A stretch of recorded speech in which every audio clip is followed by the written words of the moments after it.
Screen नजर आ रही है आपको? ये नजर आ रहा है 1.1 जिसमें सेट्स फंक्शंस एंड ट्रांसलेशन नजर आ रहा है? जी सर नजर आ रहा है। अच्छा जी।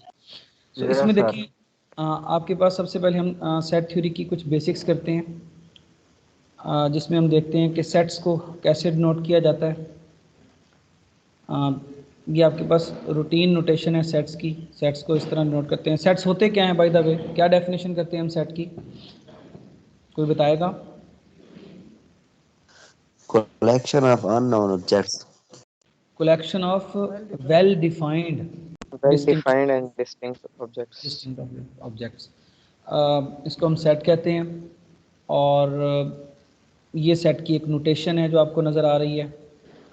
और अगर हमें बताना हो कि कोई एक एलिमेंट एक सेट से बिलोंग करता है तो उसके लिए ये हम नोटेशन यूज़ करते हैं बिलोंग्स टू की। पता है ना आपको इस नोटेशन का? जी सर। Yes sir. हाँ। और इसी तरह सबसेट की नोटेशन ये है, और इसका हमें मीनिंग भी पता है सबसेट का मतलब क्या होता है।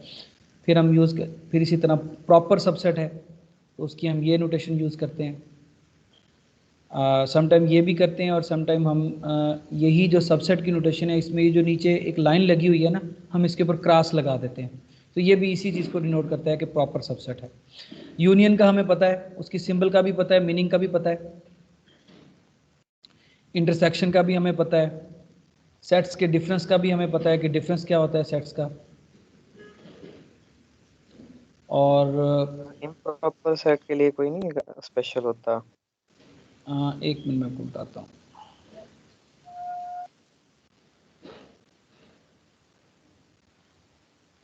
हाँ जी, एक तो आपके पास यही सिंबल है प्रॉपर का, और एक दूसरा सिंबल ये भी यूज़ करते हैं हम इस तरह करके, और यहाँ नीचे लाइन लगा देते हैं। ये भी प्रॉपर सबसेट की सिंबल है, ठीक है। हाँ, और प्रॉपर का मतलब क्या होता है? हम कहते हैं कि अगर लेट से ए बी का प्रॉपर सबसेट है तो इसका मतलब क्या होगा? इसका मतलब होगा कि बी के कुछ एलिमेंट्स, सो ए के सारे एलिमेंट्स बी में होंगे, और बी के कुछ एलिमेंट्स ऐसे होंगे जो ए में नहीं होंगे। सो ये प्रॉपर सबसेट है। इसी तरह डिफरेंस सबसेट है, ये आपको नजर आ रहा है। डिफरेंस सबसेट्स का क्या मतलब होता है? ए माइनस बी का मतलब ये है कि ए के वो एलिमेंट्स जो कि बी में नहीं होंगे। सो इस डिफरेंस को भी दो तीन तरीके से, हाँ बिल्कुल। सो डिफरेंस को एक तो यही मेथड है, ए माइनस बी से भी करते हैं। इसी तरह इसको हम ए माइनस ऐसे भी लिखा होता है आपके पास, ए माइनस बी भी होता है। और इसको ऐसे भी लिखते हैं। इसके अलावा समटाइम इसको कुछ बुक्स में आपको ये ऐसे भी लिखा हुआ नज़र आएगा।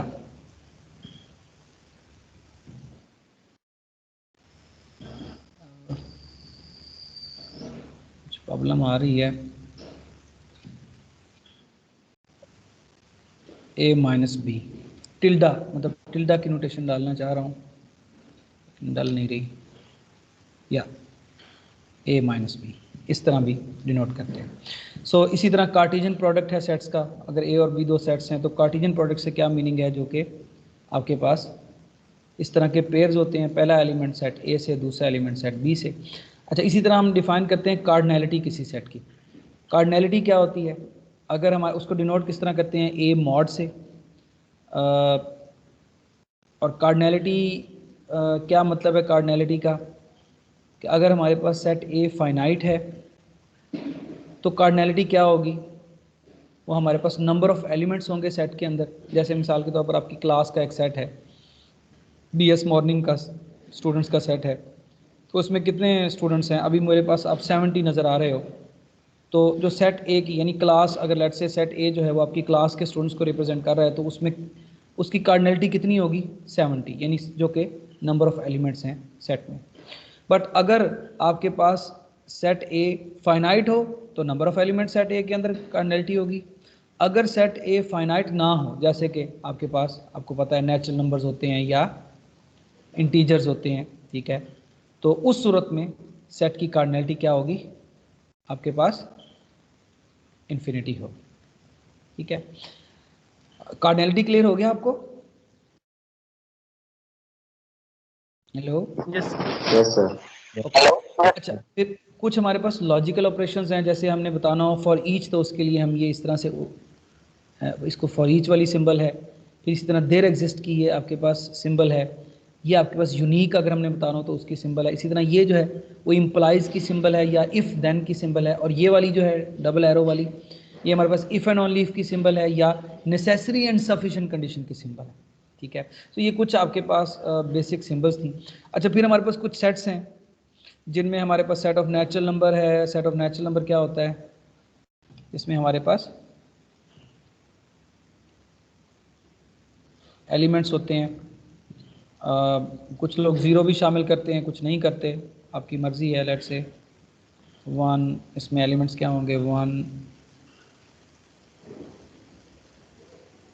2 3 एंड सो ऑन, आपके पास इसमें एलिमेंट्स होंगे।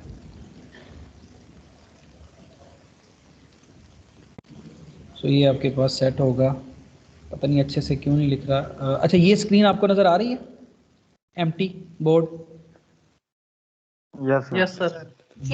Yes, net sir. नंबर क्या यस। होगा आपके पास? और जो सेट सर 0 से शुरू हो उसे whole number whole set whole भी नहीं कहते? कहते हैं।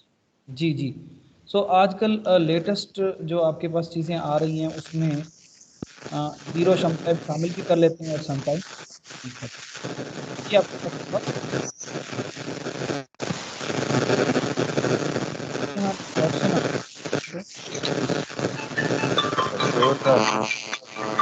आमी फोन आया भाई। अब्दुल्ला माइक बंद कर दे अपना।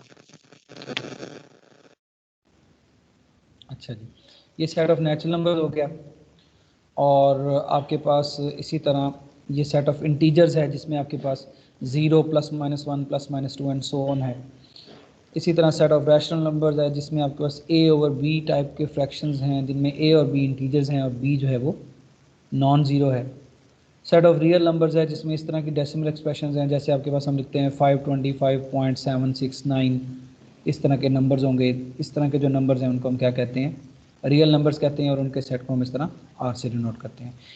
तो इस तरह हम फर्दर हम set of complex numbers define करते हैं जिसमें हमारे पास a plus iota b type के एलिमेंट्स होते हैं जिनमें a और b रियल नंबर्स होते हैं, और आयोटा एक इस तरह का नंबर है जिसका स्क्वायर लें तो -1 आता है। अच्छा, z के ऊपर प्लस लगा हुआ हो तो ये डिनोट करेगा ऐसे इंटीजर्स को जो क्या होंगे?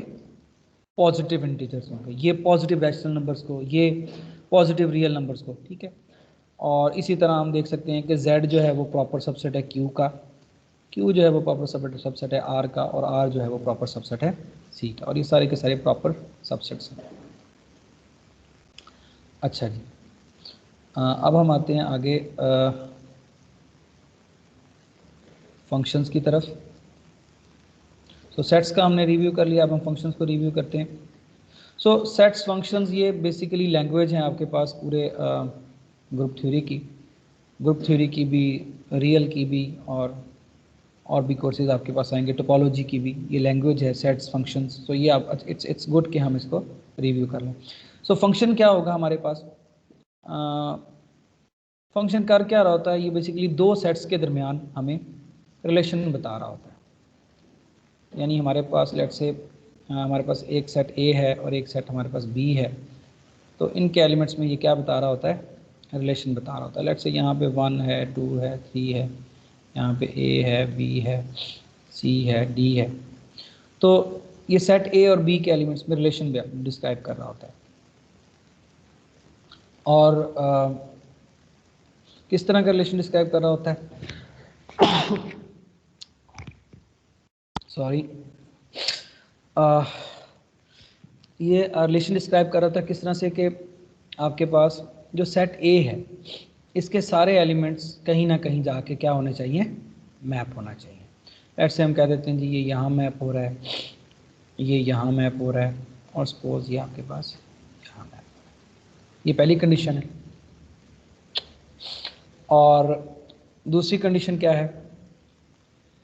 सो पहली कंडीशन हमने क्या बताई है? सो एफ़ हमारे पास, एफ़ जो है वो एक रूल है, एक उसे हम कहेंगे A से B में एक फंक्शन होगा। क्या होगा? फंक्शन होगा अगर क्या हो? दो कंडीशन सेटिस्फाई होती हैं। पहली क्या है? सेट A का हर एलिमेंट सेट बी के एलिमेंट के साथ क्या होना चाहिए, कनेक्ट होना चाहिए। अच्छा हम क्या करते हैं, लेट्स से जब वन एलिमेंट इस ए के साथ कनेक्टेड तो हम इसको क्या लिखते हैं, लेट्स से अगर एफ है हमारे पास यहाँ से यहाँ में, तो हम इसको क्या लिखते हैं, हम इसको लिखते हैं एफ ऑफ वन, यानी ये जो ए है ये एफ वन का क्या है, इमेज है, यानी इसको लिखते हैं कि एफ जो है जब वन पे मैप होता है तो आंसर क्या देता है, ए, तो इसको एफ ऑफ वन भी लिखते हैं, राइट। सो इसी नोटेशन को यूज करते हुए पहली कंडीशन क्या है कि सेट ए का हर एलिमेंट सेट बी के एलिमेंट के साथ कनेक्टेड है, एसोसिएटेड है, रिलेटेड है। कैसे है, इसको हम कैसे लिखेंगे कि आपके पास ये जो एफ ऑफ ए है, एफ ऑफ ए वो आपके पास एलिमेंट होगा इसका। अच्छा अगर आपको यहाँ पे परेशानी हो रही तो आप बेसिक इसको एक्स वाई जेड कर लें, अगर ए बी में आपको प्रॉब्लम हो रही, एक्स वाई जेड डब्ल्यू कर लें यहाँ पे, और यहाँ कुछ भी एलिमेंट्स हैं 1 2 3 है, ए है, बी है, सी है, कुछ भी है। सो पहली कंडीशन क्या है कि F from A to B function होगा अगर एफ ऑफ ए, यानी ए क्या है, ए किसका एलिमेंट है, ए एलिमेंट है ए का। सो सेट ए का जब भी मैं कोई एलिमेंट लूँ, ये किस चीज़ को बता रहा है, for all elements of set ए, कोई भी मैं एलिमेंट लूँ सेट ए का तो वो किसके साथ कनेक्टेड होगा, किसके साथ कनेक्टेड होगा, सेट बी के एलिमेंट्स के साथ। सो पहली कंडीशन क्या है कि सेट ए का हर एलिमेंट, सेट ए का हर एलिमेंट सेट बी के एलिमेंट के साथ क्या होगा, कनेक्टेड होगा, ठीक है। सो ये पहली कंडीशन होगी। दूसरी कंडीशन क्या है, दूसरी कंडीशन ये है कि कोई एक एलिमेंट जो है हमारे पास, वो कोई एक एलिमेंट जो है वो दो एलिमेंट के साथ कनेक्टेड नहीं होना चाहिए, यानी ये सेट ए है, ये आपके पास सेट बी है, तो 1 2 3 और let's say x Y ji W, तो कोई एक एलिमेंट जो है वो आपके पास दो एलिमेंट्स के साथ कनेक्टेड नहीं होना चाहिए, राइट। ये दूसरी कंडीशन है। पहली क्या थी, ये जो लेफ्ट वाला सेट है इसका हर एलिमेंट यहाँ किसी ना किसी के साथ कनेक्टेड होना चाहिए, लेकिन कनेक्टेड होते हुए कंडीशन क्या है, दूसरी कंडीशन क्या है कि कोई एक एलिमेंट दो के साथ कनेक्ट ना हो।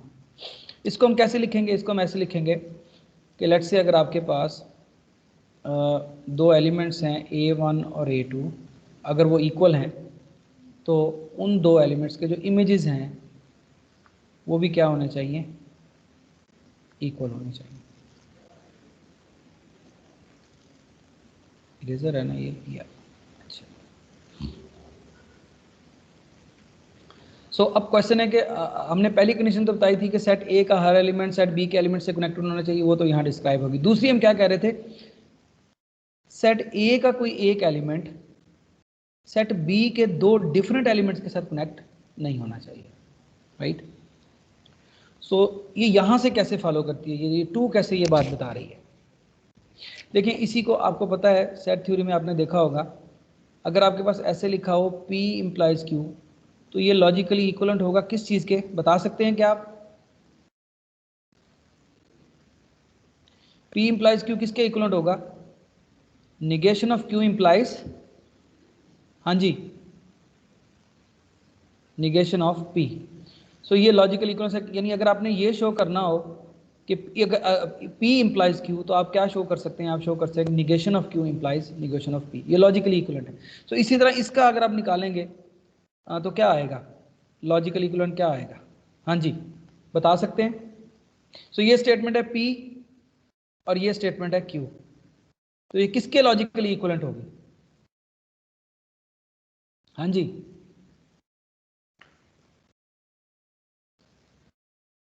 देखिए ना, यहाँ पे P है, यहाँ पे Q है, so P implies Q is equal to negation of Q implies negation of P। तो इसमें क्या बनेगा, अब ये P स्टेटमेंट है और ये Q स्टेटमेंट है, सो निगेशन ऑफ Q क्या, निगेशन ऑफ क्या बनेगी आपके पास, निगेशन ऑफ ये P है ये Q है, इसकी निगेशन क्या बनेगी, हाँ जी negation FA is equal to FA2 implies सो क्या negation बनेगी, या निगेशन, इसकी निगेशन क्या बनेगी, अगर ये इक्वल है तो निगेशन क्या होगी, इक्वल, इक्वल, देखे ना इसकी निगेशन क्या बनेगी, इक्वल है तो निगेशन क्या बनेगी, अगर इक्वल नहीं है तो this implies, so negation of Q implies negation of P. So not equal means these are also not equal. ठीक है. So क्या बता रही है ये बता रही है कि अगर दो एलिमेंट्स के इमेजेस डिफरेंट हैं, दो एलिमेंट्स के इमेजेस डिफरेंट हैं, तो वो जो दो एलिमेंट्स थे वो भी क्या होने चाहिए, क्या होने चाहिए, डिफरेंट डिफरेंट होने चाहिए। या डिफरेंट होने चाहिए। तो यहाँ पे आपके पास ये दूसरी कंडीशन हो गई कि अगर इमेजेस डिफरेंट हैं तो एलिमेंट्स भी डिफरेंट हो। यानी देखें यहाँ क्या कह रहे हैं, यहाँ क्या है, गौर से करें, यहाँ देखें एक्स और वाई दो इमेजेस हैं ना, ये दोनों डिफरेंट हैं। एक्स और वाई क्या है, इमेजेस हैं। यानी बेसिकली एक्स और वाई क्या है, ये एक्स जो है ये f(1) है ना, और फिर यहाँ पे हमारे पास क्या है, यहाँ पे क्या आ रहा है, f(1) हमारे पास f(1) जो है वो x भी आ रहा है और साथ में क्या आ रहा है, वाई भी y भी आ रहा है। अच्छा, अब हम यहाँ पे क्या लिखा है हमने कि अगर इमेजेस डिफरेंट है, अगर इमेजेस डिफरेंट है, अब देखिए यहाँ इमेजेस डिफरेंट है ना, देखिए एक्स और वाई डिफरेंट है, ऐसे ही ना जी। अगर इमेजेस डिफरेंट हैं तो हम क्या कहते हैं, फिर एलिमेंट्स भी डिफरेंट होना चाहिए। अब क्या डिफरेंट है, अब 1 इज इक्वल टू 1 है, यहाँ देखें 1 इज इक्वल टू 1 है, लेकिन सो इमेजेस डिफरेंट हैं। यहाँ पे देखें f(1) is not equal to f(12). Okay, यहाँ पे आप देखें x is not equal to y, यानी यहाँ पे f, ये जो इमेजेस हैं वो डिफरेंट हैं लेकिन एलिमेंट्स क्या हैं, सेम है। सो ये कंडीशन आपके पास फुलफिल हो रही है कि नहीं हो रही, नहीं हो रही, नहीं हो रही, ठीक है। हाँ, सो इसलिए हमने फंक्शन की डेफिनेशन में क्या बताया, दूसरी कंडीशन क्या है कि अगर आपके पास इमेजेस डिफरेंट है तो एलिमेंट डिफरेंट है, या इन अदर वर्ड्स हम इसको नहीं करते, आसान, इससे भी आसान वो है जो हमने पहले बताई है, क्योंकि देखें इसका मतलब है ये और ये लॉजिकली इक्वलेंट है, हमारी मर्जी हम इसको कंसीडर कर लें या हमारी मर्जी हम इसको कंसीडर कर लें। अच्छा, समझने के लिए देखें ये ज़्यादा अच्छे से क्लियर होती है ना, अंडरस्टैंडिंग के लिए। लेकिन जब हम मैथमेटिकली चेक कर रहे होंगे कि कोई गिवन एफ जो है वो फंक्शन है कि नहीं, तो हमें ये 2 वाली ज़्यादा हेल्पफुल होगी। यानी प्रूव करने के लिए कि एक एफ जो है वो फंक्शन है, हमें ये वाली यूज़ करनी पड़ेगी, और ये प्रूव करने के लिए प्रूव करने के लिए हमारे पास ये ज़्यादा अच्छे से वर्क करेगी, बट अंडरस्टैंडिंग के लिए ये अच्छे से करेगी। बट ये भी क्लियर है, गौर से देखें ज़रा, हम क्या कह रहे हैं, गौर से देखें। हम कहते हैं अगर a1 इक्वल टू a2 है, जैसे कि यहाँ पे क्या था, 1 इक्वल टू 1 था, है ना। अच्छा, तो फिर ये क्या कहता है, f(1) क्या कहता है, क्या होना चाहिए, f(1) इक्वल टू f(1) यही कह रहा है ना। a1 इक्वल टू a2 है तो फिर f(1) भी इक्वल टू f(1) होना चाहिए, ऐसे ही। लेकिन f(1) क्या है, वो x है, इधर वाला f(1) क्या है, y है, और बेसिकली ये दोनों इक्वल नहीं, ये किसके इक्वल है, x के है, और ये इक्वल है y के है, और ये दोनों इक्वल नहीं है, राइट। सो समझ आइए आपको डेफिनेशन। सो गिवन f जो है उसको हम कहेंगे वो फंक्शन होगा अगर दो कंडीशन सेटिस्फाई होंगी। नंबर 1, सेट A का हर एलिमेंट सेट B के एलिमेंट के साथ कनेक्टेड होगा, सेट A के हर एलिमेंट का इमेज जो है वो B में होगा, है ना। A के, इसको कहते हैं इमेज, इसको क्या बोलते हैं, इमेज, क्या बोलते हैं, इमेज।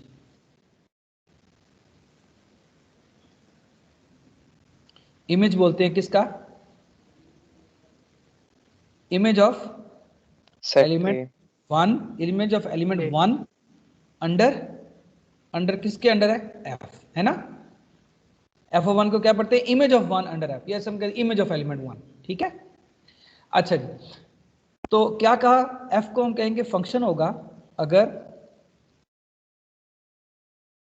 सेट A के हर एलिमेंट का जो इमेज है वो कहाँ होगा, B में होगा।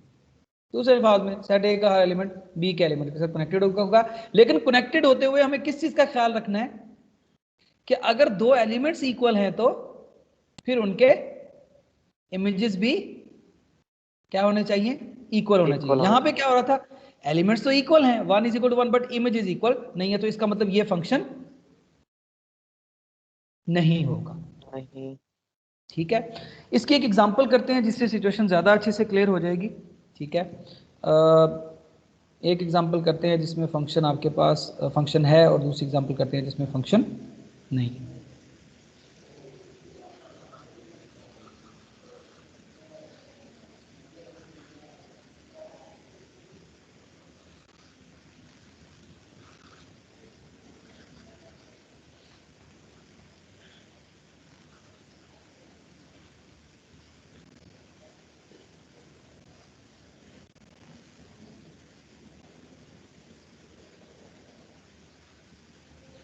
वैसे हमें इसका इमेज ले लेना चाहिए था, है ना। चलो अगली दफ़ा हम ख्याल करेंगे। अच्छा जी, इसकी एग्जांपल देखते हैं कि हम एक फंक्शन लेते हैं, एक सर एफ वो लेते दोबारा भी हैं। बता सकता है? हाँ, इसको बैक करते हुए ना, यस सर। आप सही नहीं कह सर, रहे एसएस ले लिया है मैंने। हैं। और करूँ या बस इतना ही था, बस सर इतना ही। इतना ही था ना। इसका इमेज कहाँ से लेंगे हम, let me C, I think यहाँ आके मुझे लेना होगा, यहाँ आके, और बताएं कहाँ पे है, एक्सपोर्ट कर दूँ इसको, या इमेज ले लूँ, ओके इमेज ले लेते हैं। अब इसको सेव कर लेते हैं, कहाँ सेव कर लेते हैं जी, लेट्स सेव इट इन, यहाँ आपका फोल्डर बनाते हैं, इसका नाम रखते हैं अलजबरा 1। अभी फ़िलहाल इमेजेस नाम दे दूँ, याद रहेगा, इमेजेस, ठीक है, ओके अलजबरा 1, ये क्या हो गया,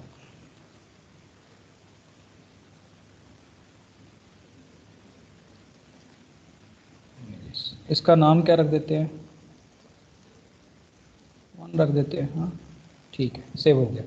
अब हम क्या करें, इसको फॉरवर्ड करूं, है ना, या दैट जी makes sir. Sense, yeah that's good, smart thinking. अच्छा जी, अब हम आते हैं एफ हमारे पास, हम लेते हैं, अब हम एग्जांपल्स देख रहे हैं ना कि हमें अगर एफ गिवन है तो देखना है कि वो फंक्शन है या नहीं, कैसे हमें चेक करना है। ठीक है, अच्छा देखें, हम क्या करते हैं, एफ हम लेते हैं सेट ऑफ रैशनल नंबर से, हाँ हम लेते हैं z में। ठीक है, किस तरह से लेते हैं कि f हमारे पास जब किसी रैशनल नंबर पे अप्लाई होता है तो हमें आंसर देता है p, यानी p ओवर q पे अप्लाई हो तो आंसर क्या देगा, यानी p ओवर q पे अप्लाई हो, f अप्लाई हो रहा है तो आंसर क्या दे रहा है, p दे रहा है। यानी इसकी कोई एग्जांपल दे सकता है, जैसे मिसाल के तौर पर अगर मेरे पास 1/2 हो तो आंसर क्या आएगा, f अगर 1/2 पे अप्लाई हो तो आंसर क्या आएगा, 1। अगर 2/3 पे अप्लाई हो तो आंसर क्या आएगा, 3 2/3 पे अप्लाई हो तो 2 सर। या इसी तरह 2 है। या अलबत्ता 3/2 पे अप्लाई हो तो आंसर 3 3 है। ओके, 3 अब हमने अच्छा अब हमने देखना है कि ये जो हमें एफ गिवन है, यानी यूं देखें कि ये हमें एक फार्मूला गिवन है, ठीक है, या एक हमें रूल गिवन है, हमने देखना है कि ये जो रूल है ये फंक्शन है या नहीं, राइट। सो पहली चीज हमने क्या देखनी होती है, पहली चीज क्या देखनी होती है कि अब इसमें सेट ए क्या है और सेट बी क्या है, क्या आप बता सकते हैं, सेट ए क्या है और सेट बी क्या है, हाँ जी, set B integer number. P होगा सर, सच है। सेट ए क्या होगा, क्यू होगा, और सेट बी Z जेड होगा, बिल्कुल सही। सो पहली कंडीशन क्या है, हमने देखना है कि सेट ए का हर एलिमेंट, यानी कि ए मतलब हर रैशनल नंबर का इमेज क्या होना चाहिए, बी में होना चाहिए, ये देखना है ना, क्या हर रैशनल नंबर का इमेज इंटीजर है, इमेज क्या आ रहा है, देखें ये रैशनल नंबर है ना, इसका इमेज क्या आ रहा है, इमेज क्या आ रहा है, इंटीजर सर। पी आ रहा है, और पी क्या है? इंटीजर है। सो पहली कंडीशन तो क्लियरली होल्ड हो गई, यानी हमारे पास पहली कंडीशन क्या है? डेफिनेटली हमारे पास well let's make it black, या सो पहली कंडीशन क्या है कि F of P over Q जो है वो आपके पास क्या है? Clearly this is an element of, this is integer, हाँ, for all P over Q in किसमें? क्यू में, ऐसे ही। सो पहली कंडीशन तो ओके है। अब हम आते हैं दूसरी कंडीशन की तरफ, ठीक है? सो दूसरी कंडीशन में हम क्या देखते हैं कि हमारे पास दूसरी कंडीशन क्या थी कि दो एलिमेंट्स इक्वल हो तो क्या उनके इमेजेस इक्वल होंगे? ये देखना था ना।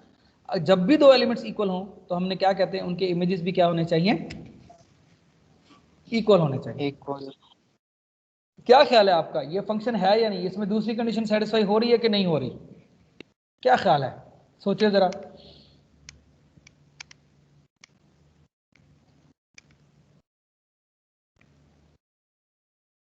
हिंट देता हूं, हिंट No, देता हूं sir. जरा। हैं?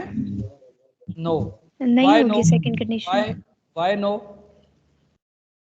सर अगर 3/2 लें तो उसका इमेज 3 आएगा, अगर बिल्कुल सही। 3/4 लें तो उसका इमेज भी 3 आएगा। Wow, very good, very good. But okay okay okay, 3/2 बताया, और क्या बताया आपने? 4। 3/4। सो इसका इमेज क्या हमने देखा था? इसका इमेज क्या आता था? 3, और इसका इमेज 3/4 का 3। सो देखें हमारे पास कंडीशन क्या थी? दो एलिमेंट्स अगर इक्वल होंगे, पहली बात तो ये दोनों एलिमेंट्स इक्वल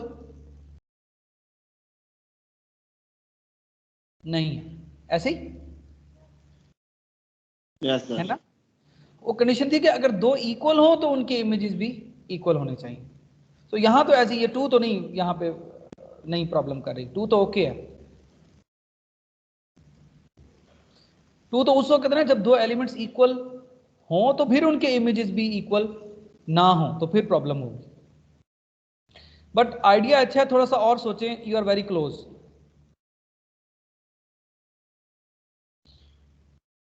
मिसाल के तौर पर मैं एक एलिमेंट लेता हूं 2/3 और दूसरा ले लेता हूं 4/6। क्या ये दोनों एलिमेंट्स इक्वल हैं? जी सर। हाँ जी। अब आते हैं इनके इमेजेस के ऊपर। एफ ऑफ 2/3 किसके इक्वल है? 2 और एफ ऑफ 4/6 किसके इक्वल है? 4। अब दो एलिमेंट्स हमने लिए, देखें दो एलिमेंट्स हम लेते हैं, कौन कौन से? दो एलिमेंट्स हमने लिए, एक 2/3 लिया और एक 4/6 लिया। दोनों इक्वल हैं, दो एलिमेंट्स लिए जो इक्वल हैं, लेकिन इनके जब हम इमेजेस देखते हैं तो वो इक्वल, इमेजेस इक्वल हैं। ये नहीं है। 2 है और ये दोनों इक्वल।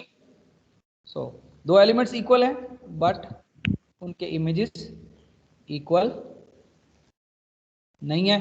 सो इसका मतलब हुआ कि 2 होल्ड यहां पे नहीं कर रही, 2 होल्ड नहीं कर रही। तो इसका मतलब ये हुआ कि ये जो एग्जांपल है इसके अंदर आपके पास ये फंक्शन नहीं है। सो ये जो एफ है, दिस एफ इज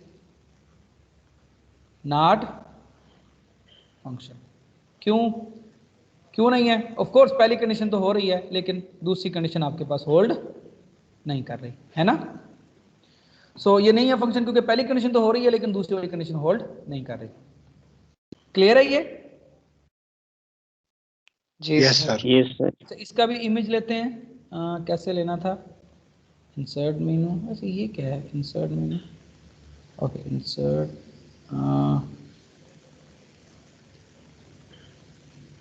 कैसे लिया था हमने इमेज? 3 लाइंस पर क्लिक किया सर था ऊपर सर। 3 लाइंस 3 लाइंस पर जाकर। ओके, या थैंक यू सो मच। यहाँ पे हमने एक्सपोर्ट किया था और यहाँ पे हमने इमेज लिया था और उस इमेज को हमने यहाँ इसको 2 का नाम दे देते हैं। ठीक हो गया, गुड हो गया। अच्छा, ये हमने अब एक एग्जांपल देख ली जो कि फंक्शन नहीं है। अब हम एक एग्जांपल देखते हैं जो कि फंक्शन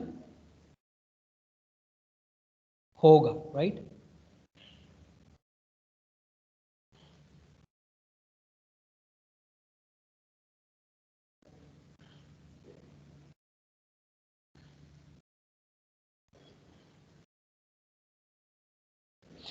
अच्छा, इसमें हम क्या करते हैं, हम इधर से तो क्यू ही लेते हैं और यहाँ भी हम क्या ले लेते हैं, क्यू ले लेते हैं, राइट।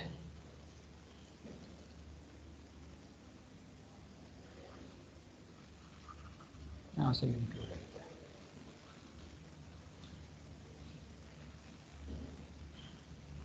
चलिए, सो हम फंक्शन ले लेते हैं क्यू से क्यू में, बस ठीक नापन करना। हाँ, हम क्यू से क्यू में ले लेते हैं फंक्शन। सो किस तरह का फंक्शन, हम ये एफ ले लेते हैं, किस तरह से डिफाइन करते हैं कि F of x is equal to x square, और एक्स हम कहाँ से ले लेते हैं, एक्स हम ले लेते हैं रैशनल नंबर। सो ये हम एक एफ डिफाइन करें, और अब हमें अगेन क्या देखना है कि ये जो एफ है वो फंक्शन है या नहीं, ठीक है ना। सो क्या ख्याल है, ये है या नहीं, हाँ जी, फंक्शन है या नहीं सर सेम एलिमेंट्स होंगे तो फंक्शन होगा। सो पहली कंडीशन देखें, क्या जब भी मैं कोई रैशनल नंबर लूं और उसका आंसर क्या आ रहा है, रैशनल नंबर का स्क्वायर। सो अगर मेरे पास एक रैशनल नंबर हो, उसका मैं स्क्वायर लूं, तो अगेन क्या रैशनल नंबर आएगा,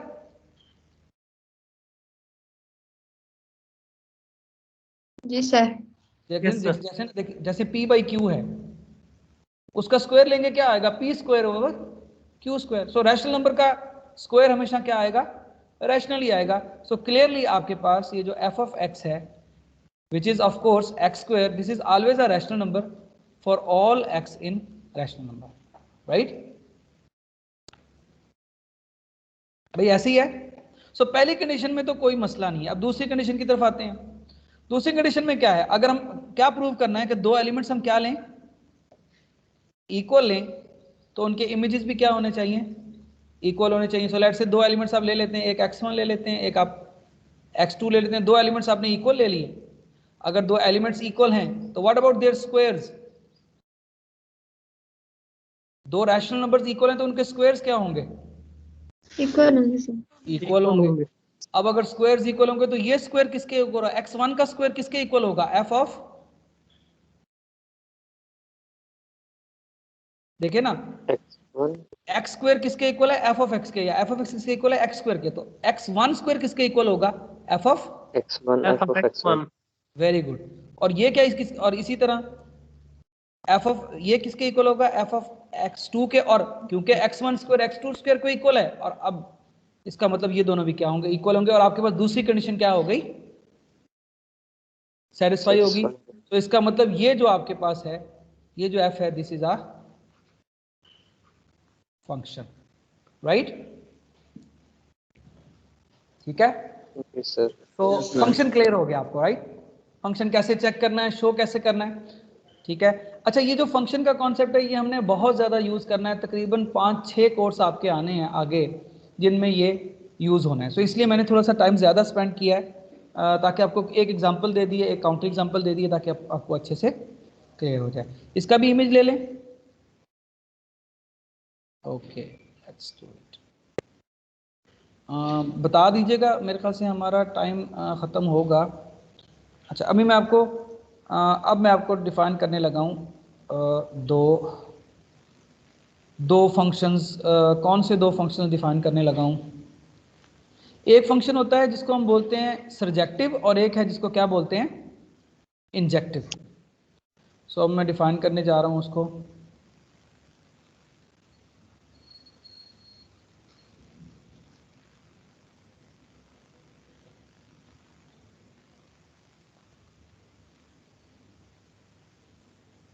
ये तो हमने डिफाइन कर दिया फंक्शन क्या होता है।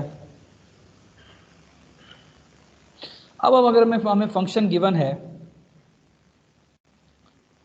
लेट्स से f हमारे पास a से b में अगर हमारे पास गिवन है, एक फंक्शन है, क्या है, फंक्शन है, तो इसे हम कहेंगे कि ये क्या होगा, कि एफ क्या होगा, इसे कहेंगे ये इंजेक्टिव होगा। क्या होगा? Injective, INJECTIV। सो ये इंजेक्टिव होगा अगर हमारे पास क्या होगा, जिसको आप क्या बोलते हैं, 1 to 1 भी बोलते हैं। क्या हो अगर आपके पास इमेजेस इक्वल हों, क्या इक्वल हों, दो एलिमेंट्स के इमेजेस इक्वल हों, तो फिर जो एलिमेंट्स हैं वो भी क्या होने चाहिए, इक्वल होना चाहिए। सो एक फंक्शन को कहेंगे वो क्या होगा, इंजेक्टिव होगा अगर इमेजेस इक्वल हैं, तो फिर जो एक्चुअल एलिमेंट्स हैं जिनके इमेजेस लिए जा रहे हैं वो भी क्या होने चाहिए, इक्वल होने चाहिए। अच्छा, इसको अगर अपने और अच्छे से अंडरस्टैंड करना हो इस बात को, तो आप कैसे अंडरस्टैंड कर सकते हैं? अगर आपने अंडरस्टैंड करना हो, अगेन वो जो हमने कहा था, क्या रूल बताया था, P implies Q if and only if negation of Negation of Q Q implies equals negation। to क्या negation of बनेगी, Q। जरा बना के दे सकते हैं, क्या बनेगी इसकी वो वाली चीज? A1 not equal to A A2, not equal to Yes, A1 not equal to A2 implies F of A1 not not equal equal to F of A2। अच्छा, अब अगर आप इसे गौर से देखें ना, तो ये बनती क्या है, जरा देखिएगा इसको। देखें हमारे पास क्या हम कह रहे हैं, जैसे समझने के लिए कर रहे हैं कि यहाँ पे आपके पास एक A सेट है, यहाँ पे आपके पास B सेट है, ठीक है। और हम क्या कह रहे हैं, हम कह रहे हैं कि अगर हमारे पास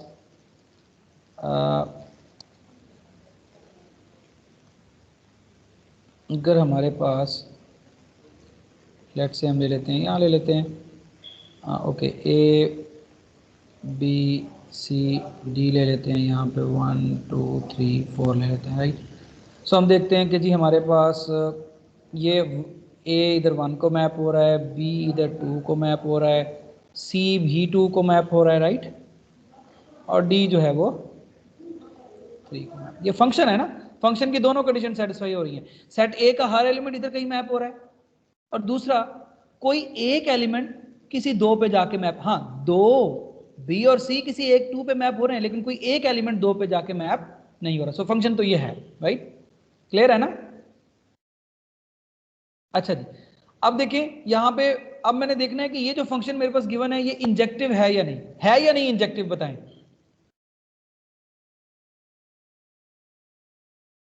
हाँ जी, इसको गौर से देखें जरा, इंजेक्टिव है या नहीं।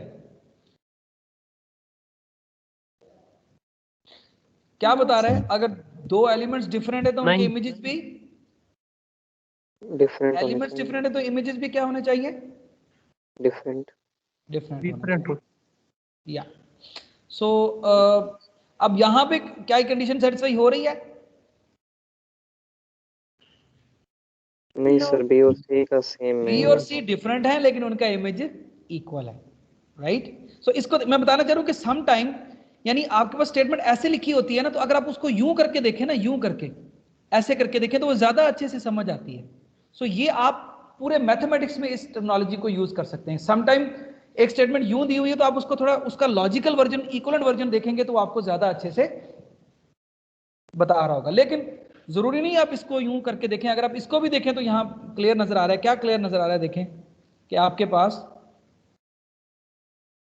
क्या है यहाँ पे, आपके आप क्या कह रहे हैं, आप कह रहे हैं कि इमेजेस अगर इक्वल हो, देखें इमेजेस इक्वल है ना, देखें एफ ऑफ बी क्या है, एफ ऑफ बी और एफ ऑफ सी का इमेज इक्वल है ना यहाँ इक्वल, जी सर। 2 है ना, इक्वल है, यानी एफ ऑफ बी भी 2 है, एफ ऑफ सी भी, इमेजेस इक्वल है, तो क्या होना चाहिए फिर, एलिमेंट्स भी इक्वल होने इक्वल चाहिए। होने अब इमेजेस इक्वल है लेकिन एलिमेंट्स इक्वल नहीं है, तो इसका मतलब यहां पे ये कंडीशन फुलफिल नहीं हो रही, ये फंक्शन जो है वो इंजेक्टिव नहीं है। यहां पे बेसिकली 2 एलिमेंट्स 1 पे मैप हो रहे हैं, लेकिन इंजेक्टिव क्या होता है, ये वही होता है जिसको 1 1 कहते हैं, याद है ना आपको। सो बेसिकली 1 पे 1 मैप होना चाहिए, so उसी को हम इंजेक्टिव, अब हम अपने कोर्स में उसको इंजेक्टिव ही कहेंगे। Is it okay? सो या ये हो गया आपके पास एग्जांपल होगी इंजेक्टिव फंक्शन की। अब हम आते हैं सब्जेक्टिव के ऊपर।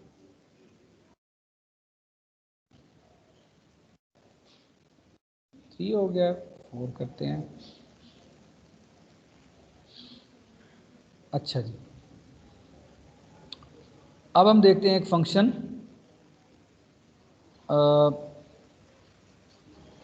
सर्जेक्टिव कब होगा, जिसको आप ऑन टू बोलते हैं, राइट, जिसको आप क्या बोलते हैं, ऑन टू।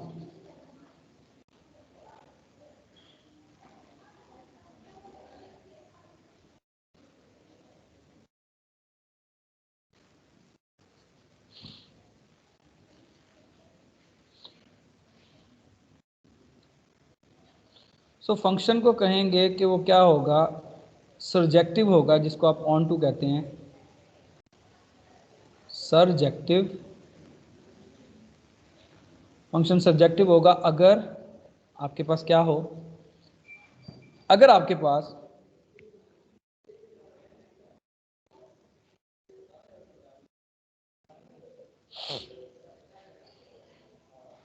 अच्छा, अगर आपके पास क्या हो, एफ ऑफ ए जो है वो किसके इक्वल हो जाए, बी के। क्या एफ ऑफ ए किसके इक्वल हो जाए, बी के। मतलब क्या, आगे देखें, ये आपके पास ए से बी में आपके पास ये ए है, ये बी है, सो ये ए हो गया। एफ ऑफ ए क्या होगा, व्हाट इज एफ ऑफ ए, ये एफ ऑफ ए सेट क्या होगा, हाँ जी, एफ ऑफ ए क्या होगा, जैसे कि नोटेशन बता रही है, इसमें किस तरह के एलिमेंट्स होंगे, इमेजेस होंगे। किसके इमेजेस होंगे, हाँ जी, किसके इमेजेस होंगे, ये ए कहां से होना चाहिए बताएं, सेट ए से।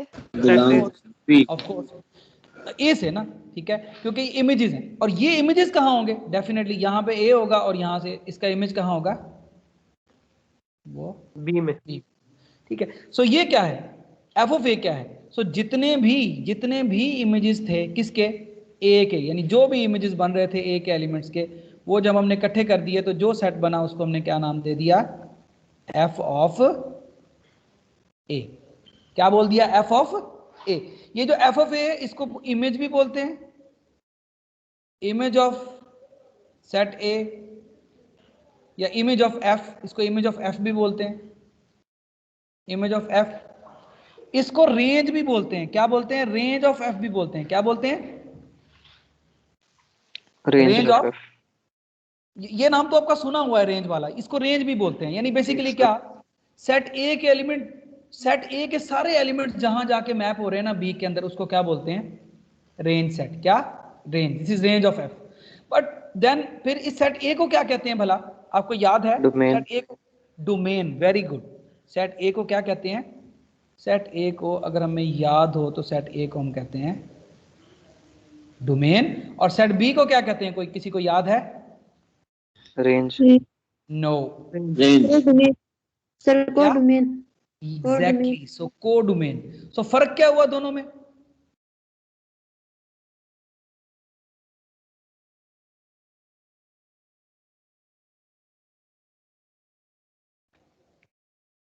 डोमेन ऑफ एफ है ना, domain of F, codomain of F और रेंज ऑफ एफ। फर्क क्या है भला,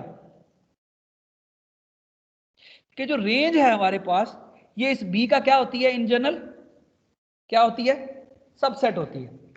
यानी जो पहला पूरा सेट है उसको डोमेन, दूसरे पूरे सेट को कोडमेन, और जहां पे वो रेंज आ रही है उसको क्या बोलते हैं, रेंज ऑफ फंक्शन, राइट। सो अब मैं क्या कह रहा हूं, मैंने क्या डिफाइन किया है, एक फंक्शन को कहेंगे वो सर्जेक्टिव होगा अगर क्या हो, ये जो रेंज है, रेंज किसके इक्वल हो जाए, रेंज किसके इक्वल हो जाए, कोडोमेन के। कोडोमेन के। अच्छा, इसको हम थोड़ा सा और सिंप्लीफाई करते हैं, इसको मैं और अच्छे से समझाने की। अब इसमें अगर गौर करें, ये पहली कंडीशन पे जरा ध्यान दें, पहली कंडीशन क्या बता रही है, पहली पे अगर एफ हमारे पास फंक्शन है तो इसको मैं कैसे लिख सकता हूं, ये क्या है, ये कौन से एलिमेंट्स हैं, एफ ऑफ ए क्या है, कहां से है F of A, range set ए से। रेंज से। कहां से है, रेंज। अगर आप गौर करें तो ये कंडीशन क्या बता रही है, बता रही है कि रेंज का हर एलिमेंट कहां होगा, बी में। बी में। इसको हम कोडोमेन। कोडोमेन में, एग्जैक्टली। इसको हम लिख सकते हैं कि एफ ऑफ ए जो है वो सबसेट होगा किसका, बी का। ऐसे ही, यही मतलब हुआ ना। इस फंक्शन की डेफिनेशन में जो पहली चीज है वो क्या बता रही है कि F of A is a subset of B. भाई ऐसे ही है ना। मतलब हम जी कह रहे हैं कि सर। सारे के सारे जो इमेजेस हैं वो बी को बिलोंग करते हैं, इसका मतलब ये पूरे का पूरा जो इमेज सेट है, रेंज सेट जो है वो बी का सबसेट होगा। अच्छा, अब एक और चीज मुझे बताएं कि अगर मैं यहां पे लेता हूं, मैं कहता हूं दो सेट्स को मुझे देखना हो एक्स और वाई को वो इक्वल है, तो कैसे चेक करेंगे कि एक्स और वाई इक्वल है या नहीं? कैसे शो करेंगे कि दो सेट्स इक्वल हैं? इधर से एलिमेंट लेंगे और शो करेंगे, इधर होगा, फिर इधर से एलिमेंट लेंगे और शो करेंगे वो यहां होगा, ऐसे ही है ना? यानी कैसे शो करेंगे कि x is a subset of y and y is a subset of x। So this is the definition of दो सेट्स क्या होंगे, कब दो सेट्स इक्वल होंगे, ऐसे ही है ना?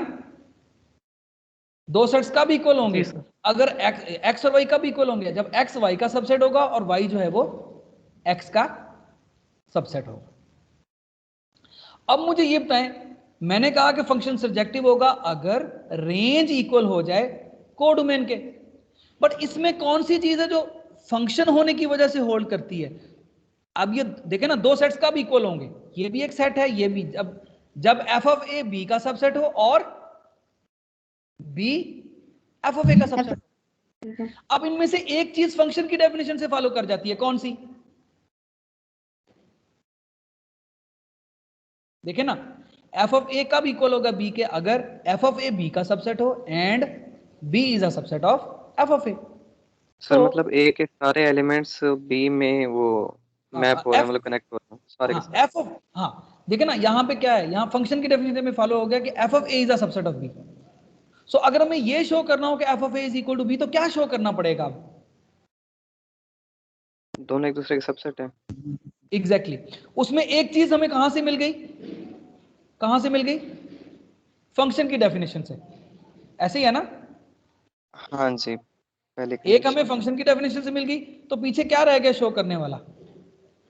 इसको अगर मैं ऐसे लिख दूं कोई मसला तो नहीं? इसको ऐसे लिख दूं कोई इशू तो नहीं ना? नहीं। अच्छा, अब देखें, यानी कोडोमेन रेंज के इक्वल हो जाए। अब देखें यहां से मैं कह रहा हूं कि दो सेट्स इक्वल हैं, कब इक्वल होंगे? जब बी इसका सबसेट होगा और बी एफ ऑफ ए का सबसेट होगा और एफ ऑफ ए जो है वो क्या होगा? बी का सबसेट होगा। अब इसमें एक तो पहले से हमेशा होता है, कौन सा? F of A is a subset of B. So इसका मतलब ये कब इक्वल होंगे? When B is a subset of F of A. So इसलिए हम सिंपल डेफिनेशन रखते हैं क्या, और जो असल डेफिनेशन है वो क्या बनती है हमारे पास? वो ये बनती है, ये सर्जेक्टिव होगा जब क्या होगा हमारे पास, क्या होगा? जब हमारे पास बी जो है, यानी क्या, यो जो कोडोमेन है वो किसका सबसेट हो? रेंज का, राइट? सो ये आपके पास डेफिनेशन होगी किसकी? सर्जेक्टिव की। क्या डेफिनेशन होगी? Function is surjective if every element of B is in range, जब कोडोमेन का हर एलिमेंट रेंज के एलिमेंट में कंटेंट होगा। अब हमें पता ही है रेंज तो हमेशा ही कोडोमेन में कंटेंट होती है, तो इसका मतलब अगर ये वाली होल्ड होगी तो इसका मतलब ये ऑलरेडी होती है, तो इसका मतलब f of A is equal to B हो गया, राइट?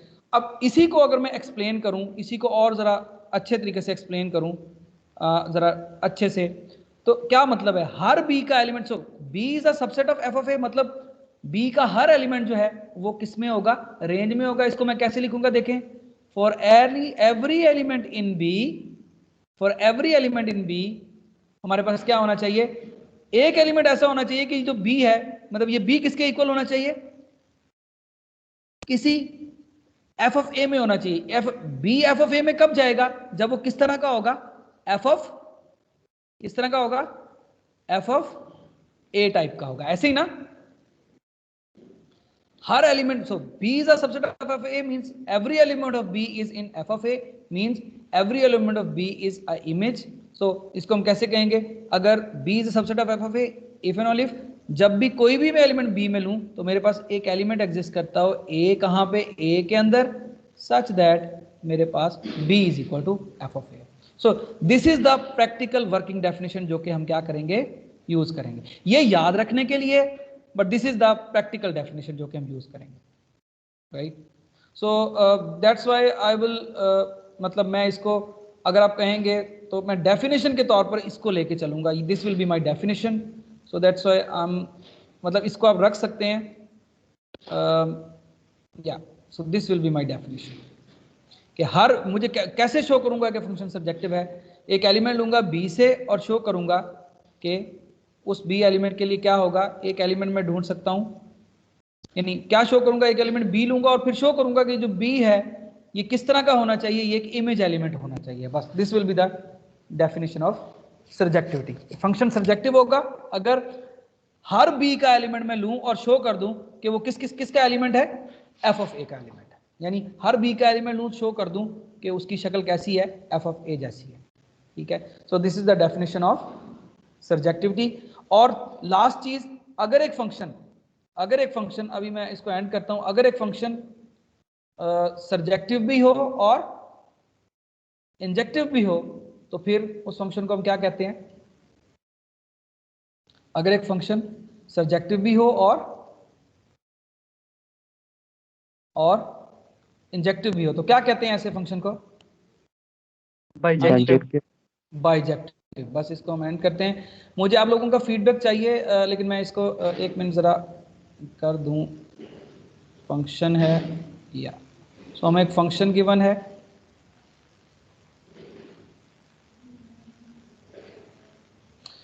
तो ये जो फंक्शन है वो आपके पास हम कहेंगे कि ये क्या होगा, दिस इज बाइजेक्टिव। क्या होगा, बाइजेक्टिव होगा अगर क्या होगा, f is injective and sir. ठीक है, एक फंक्शन बाइजेक्टिव होगा अगर फंक्शन सब्जेक्टिव भी, इंजेक्टिव भी हो और सब्जेक्टिव भी हो। सो आज का लेक्चर हमारा यहाँ एंड हो रहा है। ठीक है, दो चीज़ें आप मुझे बताएं कि एक चीज़ तो, दो चीज़ों में फीडबैक। एक तो ये राइटिंग पैड से कुछ फर्क पड़ता है चीज़ों की अंडरस्टैंडिंग में, नंबर 1 इसके आंसर सर करें। बहुत अच्छे से समझता है। फर्क पड़ता है, ठीक है जी सर। अच्छा ठीक है। सो मेरा आइडिया ये होगा कि मैं करूँगा क्या कि मैं कुछ कॉन्सेप्ट्स जो है ना, जो बेसिक हैं, जैसे ये कॉन्सेप्ट है, इसको मैं इस तरह आपको एक्सप्लेन कर दूंगा इनके ऊपर, लेकिन अंदर जो लेक्चर है उसकी जो डिटेल है वो आपको पढ़नी पड़ेगी खुद से। ठीक है, और आप मुझसे उससे रिलेटेड क्वेश्चन करेंगे जो आपको कोई चीज़ समझ नहीं आएगी। Is it okay? Yes yes लेकिन ये कुछ इस तरह से हो जाएगा कि 20-30% प्रोबेबली जो रिटन मटेरियल होगा उसका मैं आपको बता दूंगा, जो की चीज़ें होंगी मेन, बाकी आपको खुद डिटेल पढ़नी पड़ेगी। लेकिन उसका हम पैटर्न ये रखेंगे कि आप अगली क्लास में जब आएंगे तो शुरू के 5-10 मिनट मैं आपकी क्यूरीज को एड्रेस कर लूँगा। Is it okay? Yes sir. दूसरी चीज़ ये है कि ये जो मैंने आपको चीज़ें बताई हैं, फंक्शन, आज मैंने 3 चीज़ें बेसिकली बताई हैं, फंक्शन, इंजेक्टिव, सब्जेक्टिव और बाइजेक्टिव। ये चीज़ें मैंने जिस तरह अब आपको बताई हैं, क्या इसके बताने का आपको कोई फ़ायदा हुआ है या आपको पहले ये क्लियर थी और आपको लगा कि मैं रेपिटेशन कर रहा हूँ चीज़ों की? नहीं सर, अब ज़्यादा क्लियर हुई है। मतलब थोड़ा आपको लगा है कि इसका कोई फ़ायदा है? जी सर। जी सर। तो मैं अपने ये कोर्स में तकरीबन को 10-15 दफ़ा पढ़ा चुका हूँ, और ये जो चीज़ें हैं ना, ये कॉमन कॉन्सेप्ट्स हैं जो आपके हर कोर्स में यूज़ होने हैं। ठीक है, 5-6 में। So it's a right time कि हम इसको अब बहुत अच्छे तरीके से अंडरस्टैंड कर लें। ठीक है ना? तो अब हम इसको लेक्चर को फिनिश करते हैं और इंशाल्लाह फिर हम कल मिलते हैं इसी टाइम पे। अच्छा, मुझे ये बताएं कि ये वो कैसे लेते हैं, आप लोगों की अटेंडेंस कैसे लेते हैं? यहाँ पे एक बटन होता है, कोई मुझे गाइड करेगा? सर 3 डॉट्स 3 डॉट्स में आऊँ? नीचे डाउनलोड अटेंडेंस लिस्ट। ये अटेंडेंस लिस्ट, ओके। ये हो गई है डाउनलोड? ये देखिए, मैं 3 डॉट्स पे, आपको नज़र आ रही है स्क्रीन? Yes sir. जी सर। डाउनलोड कर रहा हूँ, ये कहाँ जा रही है डाउनलोड होके? सर डेस्कटॉप पे देखें। डेस्कटॉप पे देखूँ? डेस्कटॉप पे तो नहीं नज़र आ रही।